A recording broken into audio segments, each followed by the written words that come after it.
Yes, it's always a pleasure to have you on Insights. My name is Lawrence Omoite. Welcome to the show. On Insight today, we will focus on the Nigerian economy, the numerous financial challenges, the present economic challenges of inflation, the forex crisis, and how the capital market can help to lift the economy. We will also discuss capital market development and how it shapes economic policies and fosters financial development in Nigeria, among many other issues of financial interest. Our guest on Insight is Professor Uche Nwaleke. Welcome to the show, sir. Lawrence, it's indeed my pleasure. All right, Professor Nwaleke is Professor of Capital Market at Nasarawa State University. He is the president of the Capital Market Academics of Nigeria. He's also Nigeria's first professor of capital market and is the director, Institute of Capital Market Studies, University of Abuja. Once again, Prof, it's good to have you on Insight. Thanks, Lawrence. It's Nasarawa State University, KEFI, yes. Not University of Abuja. Oh, yes. Nasarawa. Did I say Nasarawa State? Yes, Nasarawa State University. Where did that come from? Yeah, thank you. All right. Let's not forget that Prof was once Commissioner of Finance in Imo State. He's an astute scholar and economic analyst. He's also a contributor to Nigeria's leading newspapers across, a multidisciplinary scholar. He holds a BSc degree in accounting, an MSc in economics, specializing in finance, and a PhD in finance with over 20 years of lecturing engagement in reputable higher institutions in Nigeria. We can go on and on and on, but for now, let's leave it at that. Prof, such a pleasure to have you on the show. Once again, thanks, Lawrence. Okay, Prof, let's go straight to the issue, because I understand that you will also be at another engagement in the next 1 hour or thereabout. So let's make the best use of our time here. And not forgetting that you can join our live stream on YouTube. Join us by typing in Citizen FM 93.7 Insight, and you'll be part of the show from any part of the world. And also our social media platforms on Facebook at Citizen FM Abuja, on Instagram at Citizen FM 937, and on X at Citizen FM 937. So, Prof, let's start this way. Let's start with your inaugural lecture. I followed that lecture and I was really enlightened after that. It was titled lecture. Thanks so much, Lawrence. First, the name is Nwaleke. Nwaleke is my surname, so I used my surname to frame the title, Unlocking Wealth and Leveraging Entrepreneurial Knowledge Ecosystem. If you pick the first letters, you get Nwaleke. And then the other one, Understanding Capital Harnessing Essentials. Again, the acronym is Uche. Also that's also my name, my first name. Okay, so essentially I was saying that you see, our country is often described as rich and yet poor. Okay, so you have an oxymoron, rich yet poor. So why are we described as rich? We are rich in terms of mineral resources. We are rich in terms of human resources. Okay, God has blessed this country enormously. Unfortunately, regrettably, we have not been able to harness these resources. We've not been able to unlock wealth, as it were, for the benefit of all, for shared prosperity. And that's why today you find that despite the wealth, despite the resources we have, look at the land area, for example. Okay, 80 million hectares, and we are told that only about 35 million is what is, arable. And then out of that, you have just 6 million that is cultivable, So we have a huge, array, if you like, a quantum of resources that are yet to be harnessed. So such that today, despite all of that, we still have huge number of people, below the poverty line. I'm sure you're aware of I think it's the most recent data that we have on multi-dimensional poverty in Nigeria, 133 million Nigerians being poor. Okay, that shouldn't be the case. So I was saying, how best can we unlock these resources? And I said one way we can do that is to recognize the power of knowledge. And where do you find that repository of knowledge of the our educational system is to invest in human capital development, particularly education. Okay, so and I said that the current way we fund universities, we may need to take a second look at it, in the sense that what you find is, if you take the budget, for example, the budget you find under the breakdown, you see allocations to universities. Okay, I'm saying those allocations should be performance based. Okay. Yes, they should be tied to targets.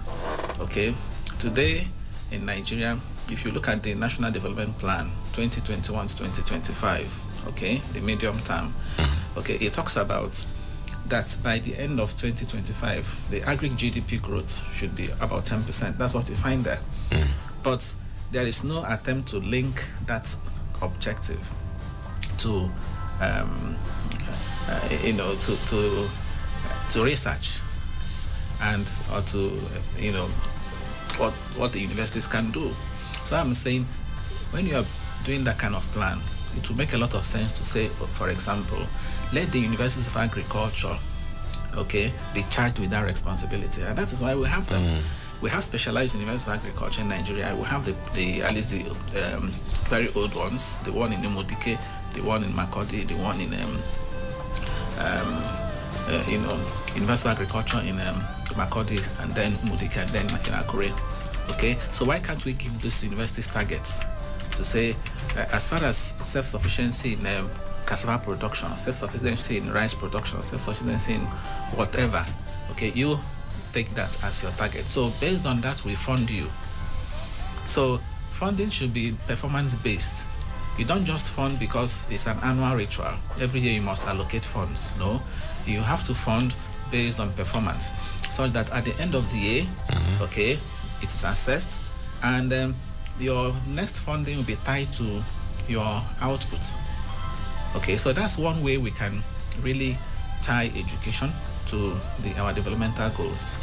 Okay, another recommendation I made there is this, that again, when you are faced with scarce resources, okay, you must prioritize. You must have your scale of preference, okay, in pursuit of your objectives or your goals. So if you're targeting industrialization, for example, we want to produce in this economy, okay, we want to earn forex, we want to produce, export and earn forex, okay, so, and we also want to conserve forex. So why don't we, again, in funding education, why don't we also prioritize the disciplines or the programs that are directly linked to these developmental goals?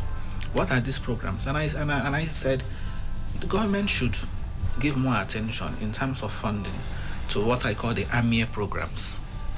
AMIE programs, I call them the pillar courses. What are these pillar courses? A is for agriculture, M is for medical sciences, I is for ICT, E is for engineering. Imagine if we prioritized this, okay, you would find that this gap we have in productive capacity will be narrowed significantly. Okay, take NEL fund, for example, this National Loan Fund. So as opposed to saying you want to make it available to every student in the higher tertiary institution, that's the current arrangement. Again, why don't we prioritize? Why don't we say students involved or students undertaking these programs, which we know are directly linked to our goal, what we want to achieve. Okay, we give them priority. It's only when we have given these people, given them whatever is left, we can now afford to. I'm not saying any particular program is not important. It's not, to undermine any other courses. Yes. But what is we need to prioritize. That's just the point I'm making. Okay. Third fund, again, in allocating funds again should prioritize these programs. For me, that's the way to go. It's already happening I cited cases. I cited China. I cited Singapore. I cited Japan. Okay. I cited Korea. So in China and Korea now, companies that partner with universities to establish joint labs, okay, promote research in the areas of AI, for example, in the areas of engineering, in the areas of engineering and science and engineering. Okay, they receive a lot of support, from the government. So that's the kind of thing I want to see, happen here in Nigeria. I want to see a situation in which companies, the private sector, okay, because they have also seen what the government is doing. They have also seen the attention of the government. The private sector can now come in, okay, to also support these things in our university system. So today, you go about, I'm sure if you walk out, even in Abuja here, you see a number of Chinese restaurants. Okay, so why are we not having Chinese universities? Why is it that when we talk about foreign, investments, we don't see them in this critical areas? So what you find is from time to time you see a number of Nigerians are selected to go and study in China, okay, and then when they finish they come back. So that number is usually it's very, very small, as opposed to getting China, for example, to come here and establish the university. Okay, of course that way you find that a lot number of Nigerians will will benefit. So that's the kind of thing I want to have, to happen, and I think that's the best way to unlock wealth. Okay, Prof, I wish we had the luxury of time. There were a lot of other issues that I would have loved us to explore, but for now, let's leave it at that. Let's move on to other issues.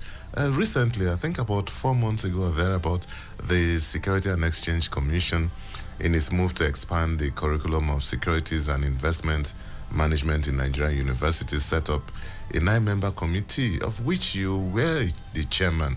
And this committee was to review the curriculum and present its report. What is the update of that committee? Lawrence, thanks for this question. Yes, let me start by even commending the Securities and Exchange Commission for that great idea. All along we have said that one way to increase capital market literacy is to take these things to higher institutions. Find a way to also include them in the curricula of higher institutions. So recently the National Universities Commission of course came up with what they call the CCMAS. In that CCMAS there is a program called Securities and Investment Management, which universities are meant to run. As a matter of fact, my university, Nasarawa State University, is the first university to start that as a department, Securities and Investment Management. But we realized that what was developed for the NUC, okay, is not comprehensive. There are a lot of developments in the capital market today that are missing in that, in that curriculum. So SEC now thought it wise to get some experts to update it, okay, with a view to, again, of course, ultimately NUC will be, invited to accept it and then also push it to the universities. So that was why SEC set up that committee, which I have the privilege of chairing. The update is that the committee has, we have concluded the work, and we are waiting to formally present it to the commission. That will be done before the end of this month, and thereafter, of course, it will be taken to the National Universities Commission.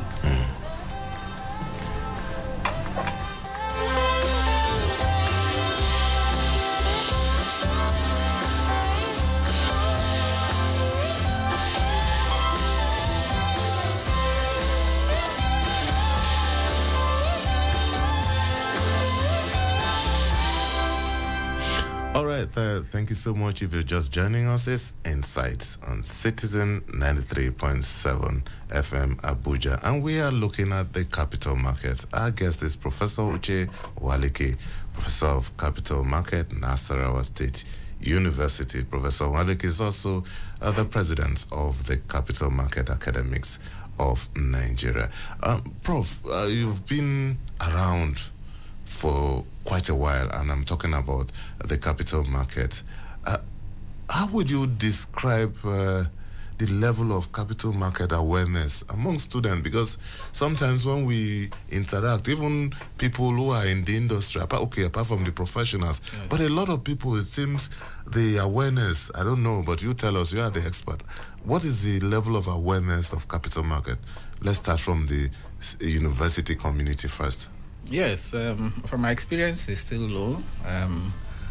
Unfortunately, it's still low, particularly among the youths. Of course, the country's population is dominated by youths.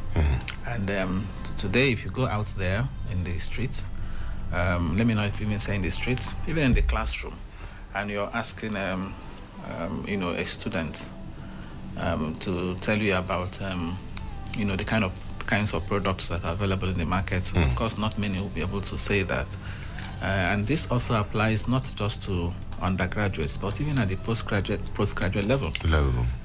Because I can tell you that I not only teach in National State University, of course that's my parents' university, but I'm also a visiting professor to a number of universities, and that's also my experience. So the interesting thing is that capital market awareness is even more, with the, if you like, the elderly, than the youths. Yes, if you remember, our parents, invested in the capital markets.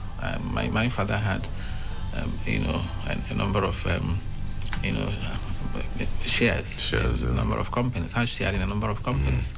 And I'm sure that's also the experience of many people. But today, the youth, as I said, do not know much about the opportunities that are there in the market. That's why I'm happy that right now the Apex regulator, the Securities and Exchange Commission, is trying to, change all of that narrative. There is an attempt, not just by the Commission, but by the even the NGX, and the other major institutions in the market to promote this market awareness. So the awareness is rather low, and that's also why you find that the number of participants in the market in terms of retail investors, individual investors, is low relative to our population. So to answer your question, I think the thing is low, and part of why that is the case is also because of today the youths have alternatives. The youths think more about cryptocurrencies. They think more about forex. They think more of other areas. They can quickly put their money and make money. The youths are risk takers, so they want outlets that can give them very high returns, and high returns, of course, come with high risks. Well, the capital market is a place where you go and you earn legitimate money, and then on a sustainable basis, because it's more of medium to long-term investments. Prof, in the last 6 months or thereabout, there's been this controversy surrounding the tax reform bills currently before the National Assembly. Virtually everyone who is anyone, both in the industry and outside, have had an opinion on this. The promoters and drafters of the proposed bills believe it will reshape the fiscal landscape of Nigeria and enhance revenue generation. But for you as an expert, what is your general perspective of these bills? Let's start from there. Well, I think the tax reform bills, objectively assessed, for me represents a very welcome development. For our country, Nigeria, no matter the perspective, from which you're looking at it. At the public hearing that was held, the Senate, I think last week on Monday, I was there and I made a presentation, on behalf of Capital Market Academics of Nigeria. So we had a position, and I made that presentation on behalf of the Capital Market Academics. And in that presentation, we expressed our support, to the tax reform bills, because we have looked at the bills, the 4 bills in particular, and we think implementing those bills will go a long way to improve Nigeria's ease of doing business. We go a long way in spurring, in boosting productivity in the country, while at the same time also, of course, ensuring that we rely less on crude oil revenues. So we looked at it holistically and we gave our position. The only reservation we have about the bill, which we also said at that public hearing, has to do with the recommendation that the VAT should be increased. There is a recommendation that VAT should be increased from 7.5% to 15. Exactly, over by the year 2030. So we thought that would not go well for the economy, particularly now, because that recommendation, says that it should be effective from this year, from 7.5 to 10%, first of all, this year. And we thought with the current level of inflation is still high, regardless of even the rebased number that we have. With the current situation in the country, it will not be in the interest of the economy to increase the VAT. We also said if you increase VAT, it will also affect capital market cost of transactions in the capital market. So we made all that position, but we welcome the idea, because in that bill, when people talk about the bill, they look at it from a narrow perspective. So it's important, if you want to speak to the bills, you look at the bills holistically before you can give an objective assessment. In the same bills, there is this recommendation that the company's income tax rate should be reduced from the current 30% for large companies to 25% by 2030. So it's also there, and we supported it. We said there's need to reduce the company's income tax because, one, it discourages investments. If you have a foreign investor, for example, who is thinking of coming to invest in Nigeria, he will also have that at the back of his mind. That's why the kinds of investments we find here are more of a portfolio investments. Not the type that will require you come and establish a company, foreign direct investment. Why is that so? In Ghana, for example, their company's income tax is less than about 24%. In South Africa, the same. In Egypt, the same. So in sub-Saharan Africa, we have about the highest, I think Ghana 25%, the highest company's income tax. So because our own is high, it doesn't make us competitive. So we feel it should be reduced. So there are a number of recommendations there. Look at the case of even exempting any company that has turnover of less than 50 million, exempting that company from tax completely. People are not talking about that. People are also not talking about the fact that even for personal income tax, if you're earning below 1,800,000, yes, you don't pay tax at all. So all these are meant to increase disposable income, also meant to spur the economy. So I think if you take a look at the whole thing holistically, you will come to the conclusion that those tax reform bills, they are actually what we require, in this country to move forward. Okay, Prof, because when I listen to experts like this, they speak virtually the same line with what you're saying.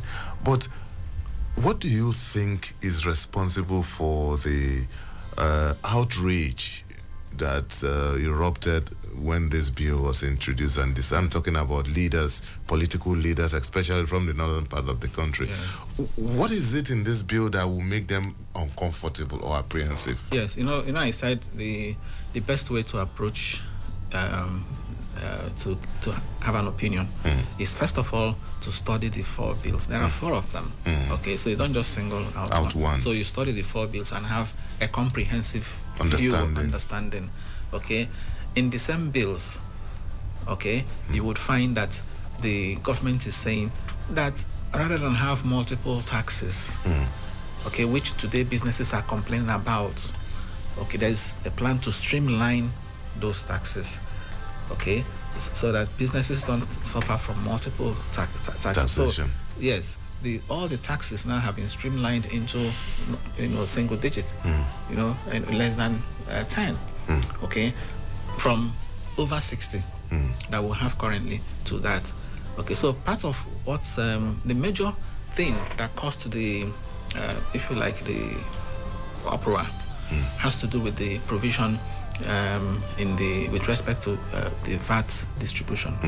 Okay, VAT currently is collected by the Federal Inland Revenue Service and then distributed. In that distribution, the federal government takes 15%, and then the states and local governments get 85%. Okay, now the new formula, what is being recommended is that even the federal government share should further come down to 10%. That federal government shouldn't have anything to do with VAT, because in the first instance, the VAT replaced sales tax. And it's a consumption tax. Consumption tax that was entirely for the states.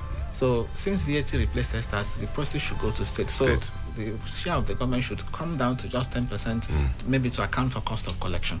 Okay, but what became contentious was the horizontal distribution formula. Okay, in which the derivation percentage was increased from 20 to 60%. So it was that derivation 60% that caused the misunderstanding, because currently what happens is that the distribution horizontal means when you now want to among states, all right, the distribution has been is currently based on the what we call the headquarter effect of these big companies. Yes, or big where they are located. And where are they located? Mainly in Lagos. So right now it is Lagos that benefits from that headquarter effect. In fact, that was even why people thought that Lagos State should have been in the forefront of even opposition, but exactly. Lagos, they didn't, because they also understood that at the end of the day they may also, even if they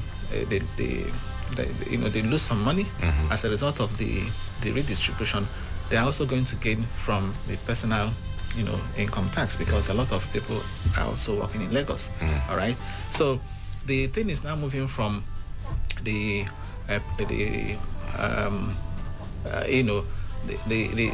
60%, the derivation will now be based on where it is consumed. Okay, and no longer where it is paid, which is the headquarters. Okay, so they misunderstood that 60%, and then thought that again everything will be going to Lagos.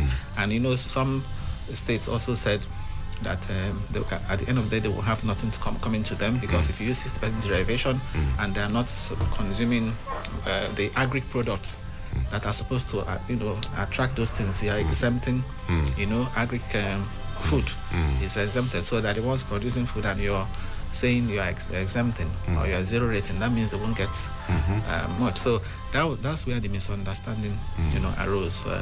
But the truth of the matter is that if you sit down and work it out, holistically, you will realize that those states too will be better off even after with the new formula. But I think that issue is being sorted out. It's been sorted out. The issue of derivation is being sorted out. But the issue of the VAT increase, as I told you, I'm not in support. And even the Governors Forum, said that they don't want any VAT increase. Yes. All right. It's still Inslght on Citizen 93.7 FM here in Abuja. And my guest is Professor Uche Nwaleke, Professor of Capital Market, Nasarawa State University. Inslght will take a short break and we will return shortly. Please don't go away.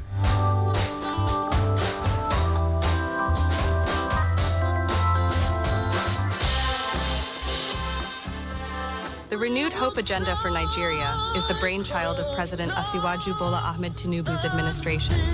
It is geared towards renewing the hopes of Nigerians for a better future through its policies, projects, and programs that are aimed towards lifting the GDP and economic growth of the nation by improving standard of living of the average Nigerian.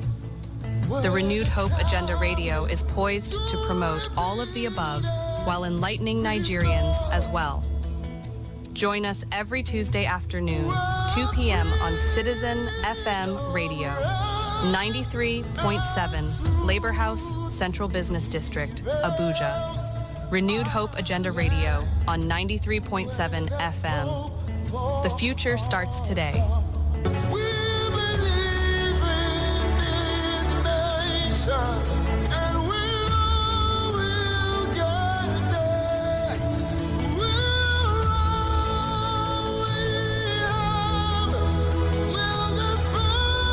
The Renewed Hope Agenda for Nigeria is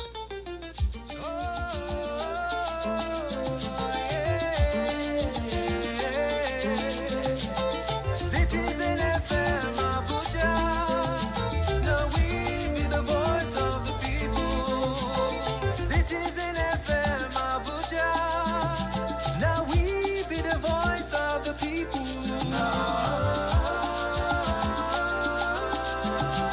Citizen FM, Citizen FM. Make we join our hands to build a nation of our dream. Citizen FM, Citizen FM. Your problem is my problem and my joy is your joy. Citizen FM, Citizen FM. Make we join our hands to build a nation of our dream. Citizen FM, Citizen FM. Yeah. Your problem is my problem and my joy is your joy. Yeah.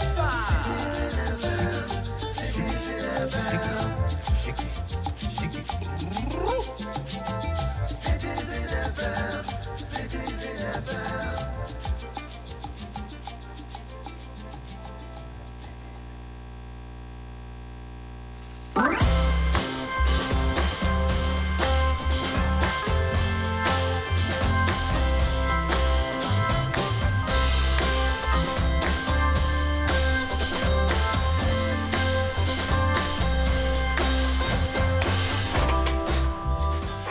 All right, thank you so much for staying tuned. It's still Inslght on Citizen 93.7 FM here in Abuja. My name is Lawrence Samoite, and we are looking at the capital market and other issues surrounding the economy. My guest is Professor Uche Walike, Professor of Capital Market, Nasarawa State University. Prof, thank you for staying tuned. Thank you, Lawrence.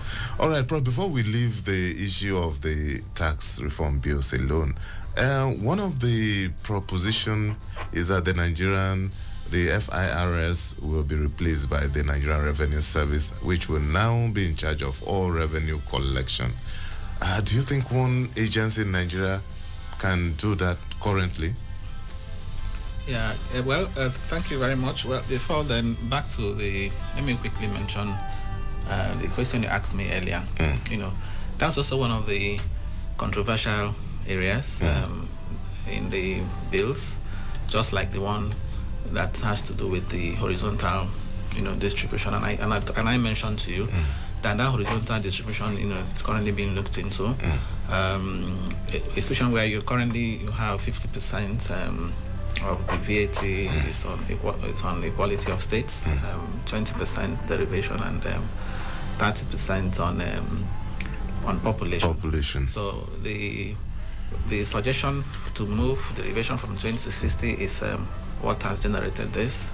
And then, as I mentioned earlier, I think at the end of the day, the derivation may come down, but it would be unfair to also drop it to 20 or not yet too low. And that's because, come to think of it, VAT is a consumption tax, and states where these things are consumed should benefit the more. So on the issue of collection, again, if you look at what obtains in some other countries, in the UK, for example, I think India to a large extent, it's usually best to have one agency that collects revenue.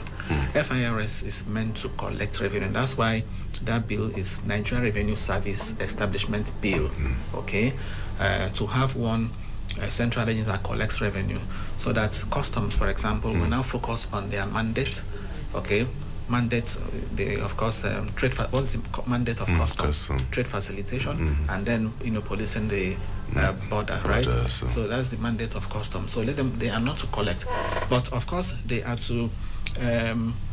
Customs will be the one to give the revenue service, what to collect. I mean, to put the rates.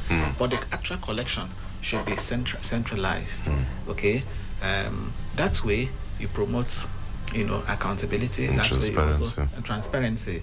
So NIMASA, okay, MPA, NIMASA, customs, they should leave the collection of all of these things, with the Nigerian Revenue Service.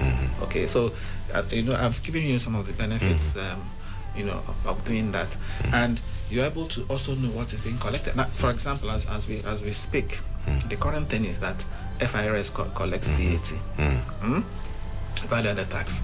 Customs also collects VAT. Customs collect VAT on the ones that have to do with imports. The FIRS also collects VAT, and sometimes these figures are difficult to reconcile. And here, sometimes the customs may not remit, exactly what is collected to the FIRS. So there is need to have one body that does this collection. So I think it's in the interest of efficiency, it's in the interest of transparency, and also accountability.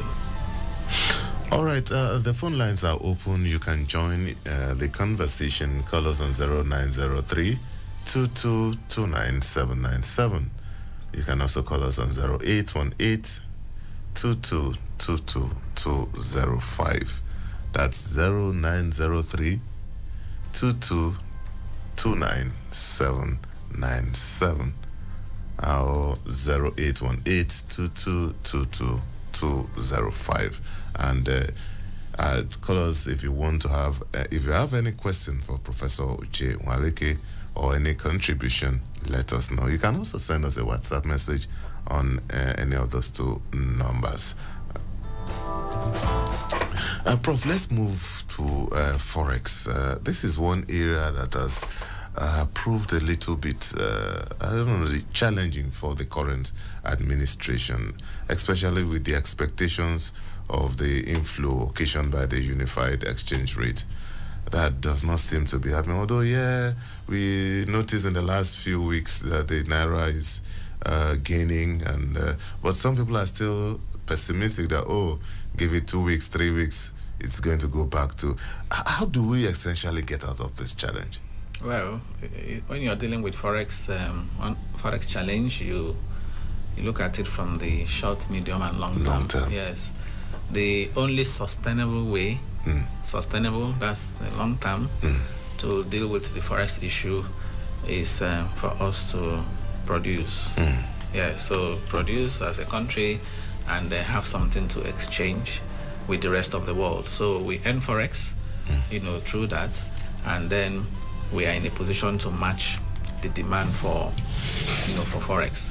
So it is production, and it is also putting our house in order, having an enabling environment for foreign direct investments to come in. So when you have foreign direct investments coming in, and you're also exporting, okay, diversifying your export base, relying not just on oil, okay, that of course you stand to earn enough Forex. And when you earn enough Forex, what is exchange rate? Is simply a price, the price of your currency in relation to the dollar, for example. So, and it's demand and supply that ultimately determines the exchange rate. So when you have enough liquidity in the Forex market, you can be sure that you'll be in a position to stabilize the exchange, not just stabilizing it, even have a lower exchange rate. Because for me, that's what is important. We need to have a lower exchange rate. So the equilibrium price for Forex should be low, okay, for it to have any meaningful impact on the economy, because exchange rate has a pass-through, effect on inflation. Okay, so for me, that's a sustainable way. Now, in the meantime, what do we do?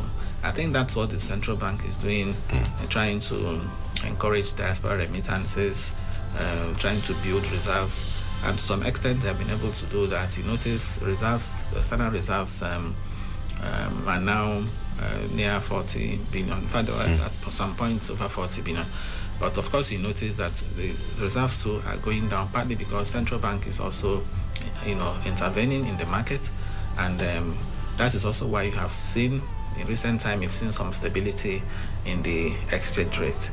Okay, some of the reforms that were introduced by the central bank, like the forex matching system, the forex code, and so on, have had the effect of, if you like, introducing transparency in that market, and then that, of course, has also stimulated some interest in the forex market from investors. So now you can say, in terms of liquidity, it has improved in the forex markets, and the result is this stability we are beginning to see. But for it to be sustainable, because if the way it is, okay, and given the demand for forex, you end up frittering away your external reserves. So the way to sustain it is what I've just said: ensure that foreign direct investments are coming in. If you look at our record for foreign direct investments, look at the last one that was released by National Bureau of Statistics, the Capital Importation Report. Foreign direct investment was less than $30 million, representing just about 1% of what came in, for that quarter. The bulk of the investments came in by our foreign portfolio, which is short term. Okay, so foreign direct has always been very small. And how can we build foreign direct investments in Nigeria? I've always said, today as we speak, if you look at the inflows, the source of inflows have remained the US and UK. The major sources of foreign investments in Nigeria, records show they are US and UK. And with what is happening now in the US, with Trump's protectionism, okay, Trump, America first, so it may affect the investments that are coming into Nigeria.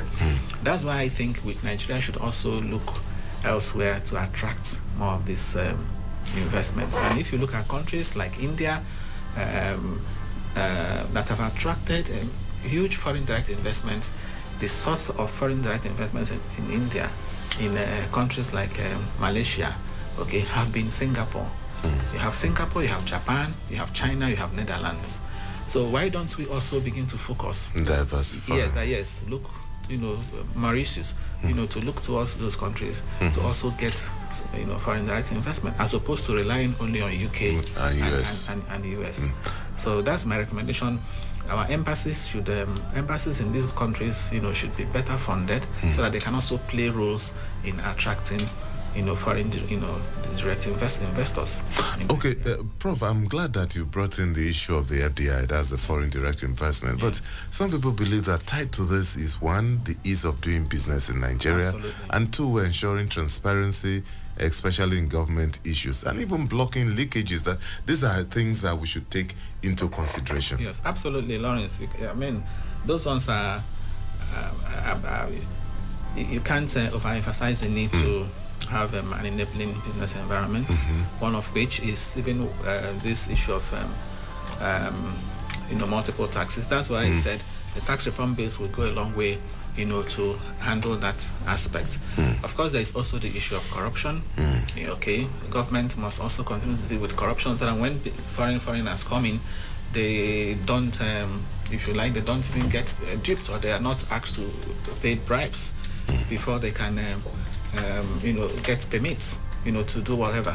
So the issue of enabling environment is critical. And of course, we can't also overstress the importance of enabling infrastructure, okay, particularly power.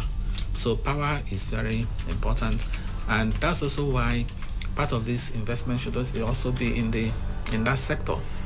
Okay, we don't have reason for everybody to be dependent on the national grid. That's also one of the things I said in my inaugural lecture. Okay, how do we unlock wealth? You have, for example, you have the coal deposits in Enugu. Okay, a friend of mine who came from China with some investors said that the coal deposits in Enugu, when they went there to look at the place, that the coal deposits, if well harnessed, can generate electricity that can power the entire Enugu state, Anambra, Benue, Kogi. Yes, so that they rely less on the national grid. So why are we not developing that? So that's the kind of thing foreign direct investment can do. You now bring in investors to harness that, and make that functional. Imagine if that were possible. The national grid will have less pressure, and then we'll have less instances of national grid breakdown. Okay, so we have various I talked about resource users in this country. Solar is there, hydro is there. We don't have any excuse in this country not to have stable electricity. And stable electricity is sine qua non if you must have even these investments coming. Okay, Prof, before I let you go, let's go back to your original constituency, talking about the universities. Yes. In the last couple of months, in the last 2 years, it seemed to be sort of quiet, sort of stability in terms of programs run in schools. The news of schools shutting down, universities shutting down are far and in between. That one, how does this make you feel? Then two, the issue of autonomy is still a controversial one. Some believe federal government should completely stay off universities and let universities run. While there is a school of thought who said no, the federal government cannot completely hands off funding of the university. Where do you stay in this? Okay, well, starting with the last one. First, you should recognize that education is a social service. Education is a public good. Okay, public good. And when you have public goods are better supplied by the government. Okay. Yes, we also need to have an environment where the private sector will come in and play. Today we have so many private universities now coming up. And just recently, yesterday 10, 11 private universities. So, yes, those should be encouraged. But more importantly, for the public institutions, where a lot of Nigerians will still be showing interest, for obvious reasons, because not many of them can afford to go to this private universities. Yes, government cannot afford to, leave funding completely, to these universities. So government must continue to support them, and to that extent, government you would expect that he who pays the piper dictates the tune will be interested in how those institutions are run. But in becoming interested, it shouldn't be a commission that regulates what happens in universities generally. So I don't expect, for example, the executive arm who becomes the VC, so it becomes less controversial. Okay, so. That's my take with respect to that. First, funding must continue and must be improved. And remember, I also said because of scarce resources, the funding has to be prioritized. Okay, and then with respect to the stability, yes, we've witnessed a relative stability for a while, and that's because of the fact that unlike what used to happen in the past, I think now from time to time we read that the government has always engaged the unions in a dialogue, because that's what's important. Okay, yes, I'm aware that there are still outstanding issues. Okay, that must be resolved, but it would appear that in recent times the relevant ministries, Ministry of Education, Ministry of Labor, and so on, they have been engaging with the unions, ASU, NASU, and SANU, yes, in talks, to find amicable solutions. Yes, I think it is this. It is when you ignore the unions, when they write, they say they want you to have meetings with them, and you ignore them. That's when you hear you have this. Disputes. Yes, disputes and strikes happening. But when you constantly engage them, you discuss, you're telling them, okay, this is what we're planning to do. I think that's what keeps hope alive. But honestly speaking, I must say that if you look at the current situation in the country, inflation, exchange rate, and so on, the conditions of service of university lecturers, and not just university, tertiary education lecturers, need to be improved. All right. Thank you so much, Professor Uche Nwaleke. I think we have to leave it at that. It's always a pleasure to have you on the show. Thank you so much, sir. Thank you, Lawrence. My pleasure. All right. That's our package on Inside. Our guest has been Professor Uche Nwaleke, Professor of Capital Market, Nasarawa State University, and is also the president of the Capital Market Academics of Nigeria. Professor Nwaleke is also Nigeria's first Professor of Capital Market and Director, Institute of Capital Market Studies, Nasarawa State University. Inside will return tomorrow with another edition. My name is Lawrence Sumoiti. Enjoy the rest of your day.